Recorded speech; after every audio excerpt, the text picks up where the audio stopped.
আজকে একটা কথা বলার জন্য আসছি। আমারে যারা চিনেন ঠিক আছে, আমি সহজে কান্না করার মতো মেয়ে না। আমি কোনো বিষয় নেই কখনো এত বেশি হার্ড না হলে কখনো কান্না করি না। আমাদের বাংলাদেশের প্রশাসনটা এত পরিমাণের বাজে, এত পরিমাণের খারাপ, এই বিষয়ে আমার আর কিছু বলার নেই ভাই। এটা তো আমি সবাই জানে মোটামুটি, আমার এক্সট্রা করে বলার কিছু নেই। আজকে মূলত 1 বছর হয়ে গেছে আমাদের জুলাই অভ্যুত্থানে, ঠিক আছে। আমি জুলাই অভ্যুত্থানে কি করছি বা এখনো কি করতেছি সেটা সবাই জানে।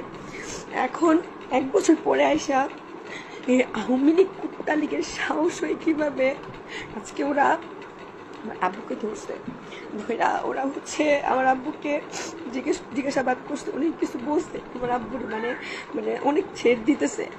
ওরা এমন ভাবে বলছে আমার আব্বুরে, বলছে কে যে তোর আমারে তো বলছে আমারে নিয়ে আমার আব্বুরে বলতে ভাই বলছে যে তোর ছোট মেয়েটা, তোর ছেলেটা স্কুলে যায়, তোর তোর ছেলেগুলা তো ছোট মেয়েরা, ধরো কোনো ব্যাপার না, তোদের পুরো ফ্যামিলি নিঃশেষ করে দিব।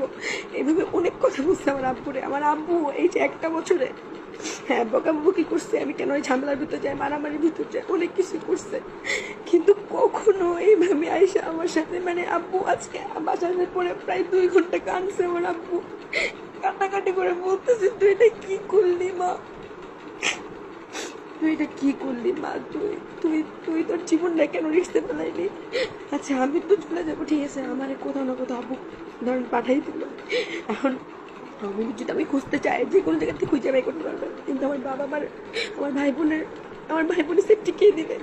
কেন আদি ভাই বলছিল না যে প্রত্যেকটা জুলাই অভ্যুত্থানে যারা ছিল সবার সেফটি দিতে হবে? কিসের সেফটি দিতেছে? পুলিশকে কল দিলে বলে জিডি করে রাখেন, পরে স্টেপ নিব। খুন করার পর আইসা পুলিশ, বিজেপি, আর্মি, রাষ্ট্রীয় চক্র শুরু করবে খুন করার পর আইসা। এটা হচ্ছে আমাদের বাংলাদেশের প্রশাসনের অবস্থা, যে খুন হওয়ার পর আইসা বলবে যে তুমি খুন হয়ে গেছে, আমাদের খুনিকে বের করা হয়েছে, ফাঁসি দিতেছে। এগুলা বলবে বাংলাদেশ প্রশাসনের বর্তমান অবস্থা। আমি আসলে সর্বশেষ একটা কথা বলতে আসছি।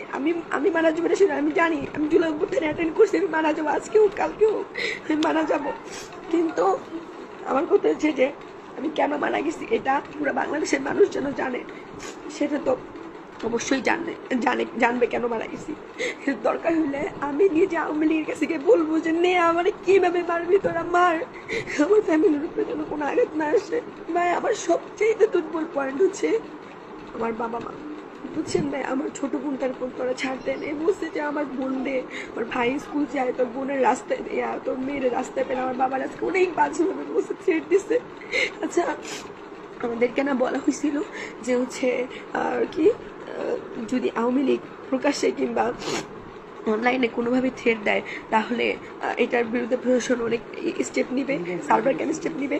আমাকে তো প্রতিনিয়ত আমাকে ফেসবুকে 1 বছর ধরে আপনার থ্রেট দেওয়া হয়েছে, কিন্তু আজকে এভাবে থ্রেট দেওয়ার পর আমি যখন পুলিশকে কল দিচ্ছি